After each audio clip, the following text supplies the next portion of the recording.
tout le monde, c'est Anthony Marie pour ma 6e vidéo. Donc comme je vous l'ai promis, je vais expliquer le tour les jokers magiques, qui était ma 5e vidéo. Donc pour ce tour, il vous faut tout simplement deux jokers et un jeu de cartes normal.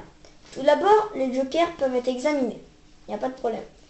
Après, il faut que le spectateur choisisse une carte, n'importe laquelle. Imaginons qu'il prenne, on va la regarder ensemble, le 7 de cœur. Quand en fait, il le perd en jeu, on la met ici. Sauf que quand je referme le paquet, je referme pas le paquet complètement. En fait, à l'arrière, je fais ce que j'appelle un break, vous voyez? Tout le monde voit? Ce qui fait que la première fois que je coupe en fait par là. Après au break et après le dernier paquet que je pose sur la table. Donc ça fait un petit paquet ici, le break que je prends et le dernier paquet. Ce qui fait que la carte du spectateur sera au-dessus. D'accord? 7 de cœur. Après, tout simplement, une fois qu'elle est au-dessus, on peut faire des faux mélanges. Les faux mélanges, c'est très simple. Donc, en fait, on fait le mélange à la française, vous voyez. On pèle une carte, on fait des petits paquets, et une fois qu'on arrive un petit peu à la fin, on le met derrière. Ce qui fait que la carte restera tout le temps au-dessus. Ou alors, on peut faire des fausses coupes comme je l'ai fait. Des fausses coupes comme ça. Dans ma vidéo, je fais des comme ça. Donc ça, je vais vous l'apprendre dans une autre vidéo qui sera ma 7e ou 8e. Et donc, elle restera tout le temps au-dessus. Une fois que c'est bon, vous faites un break de la première carte. Voyez? Et avec votre joker, vous la posez sur le paquet. Et quand vous prenez les deux, le joker, vous prenez les deux cartes. Ce qui fait que derrière ce joker, il y a une carte.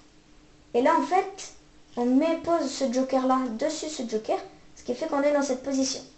Et comment ça se fait que dans le paquet, la carte se retrouve au milieu des cartes? Simplement, quand vous êtes comme ça, position middle, donc majeur et annulaire ici, comme ça, et l'index comme ça. Avec votre pouce, vous pelez la première carte que vous posez dessous la première. Ce qui fait que là, la carte sera au milieu. Et après, il suffit juste de mettre le paquet, les jokers dans le milieu du jeu, raconter un peu votre histoire, que les jokers sont capables et sont magiques, ils sont capables de prendre votre carte. Et donc, quand vous étalez, il y a forcément une carte entre les deux jokers qui est la vôtre. Donc, merci d'avoir regardé cette vidéo. Et non, c'est pas fini, parce que il me reste un tour, comme je vous l'avais promis, qui s'appelle les voleurs et les policiers. Donc, en fait, pour ce tour, j'ai besoin tout simplement de 3 voleurs et de 2 jokers, qui sont les policiers, et un paquet qui est la banque. Donc, laissez-moi raconter mon histoire.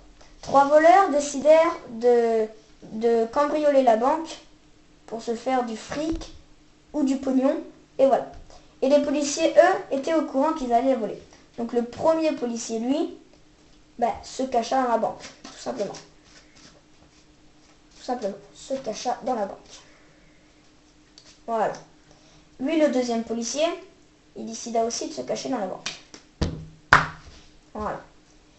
Donc, après, les voleurs arriva. Le premier décida de voler le rez-de-chaussée. Alors, c'était pas prévu comme ça. On est d'accord. Donc, c'était pas prévu du tout comme ça. Voilà. Il décida donc, lui, de voler le rez-de-chaussée. Le voleur décida de le mettre au-dessus. Et donc, l'autre voleur décida de voler la moitié de la banque. Et précédemment, quand je vous l'ai dit, les voleurs ont procédé à la même manipulation. C'est qu'ils ont tout simplement attrapé en fait les voleurs. Regardez. Voyez? Donc les 3 valets sont entre les jokers. Donc merci d'avoir regardé cette vidéo. L'explication de ce tour, je ne vais pas l'expliquer parce que je l'aime bien. Donc merci d'avoir regardé cette vidéo.